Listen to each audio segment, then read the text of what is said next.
পাচার হওয়া অর্থ ফেরাতে বিভিন্ন দেশের সঙ্গে চুক্তি করছে সরকার।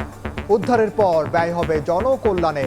সংসদে প্রধানমন্ত্রী। ফ্যামিলি কার্ডে শক্তিশালী হবে অর্থনীতি।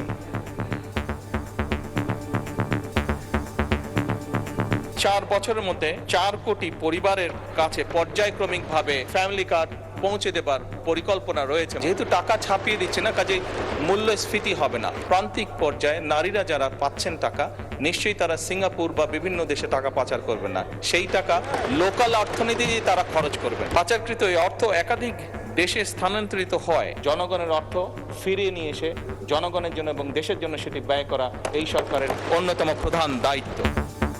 জুলাই সনদ ইস্যুতে সংসদ অধিবেশন থেকে বিরোধী দলের ওয়াকআউট।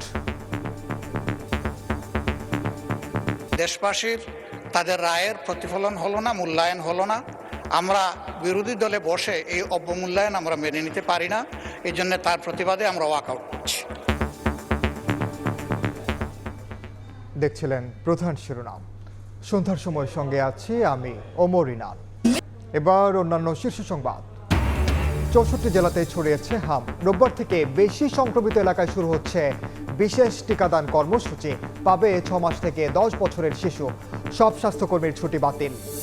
গতকালকে রাত 1টার থেকে এখন 11:30 বাজে, এখন পর্যন্ত তেল নিতে পারি নাই। 20 লিটার করে দেয়, এই তেল দিয়ে আমরা কি করব? চাহিদার অনুযায়ী তেল আমরা পাচ্ছি না এবং দিতে পারতেছি না আমাদের।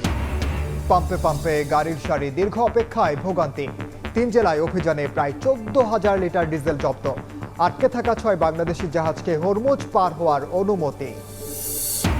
সকালে উচ্ছেদ, বিকেলে আবারও দখল। রাজধানীর ফার্মগেটে ফুটপাত উদ্ধারে অভিযানের তোয়াক্কা নেই ব্যবসায়ীদের।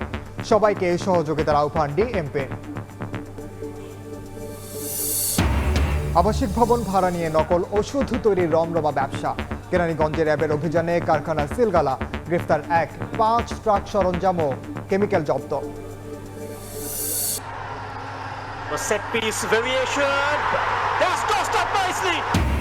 অনূর্ধ্ব 20 সাফ শিরোপার পথে এগিয়ে গেল বাংলাদেশ। নেপালকে 1-0 গোলে হারিয়ে টানা তৃতীয়বারের মতো ফাইনালে লাল সবুজ।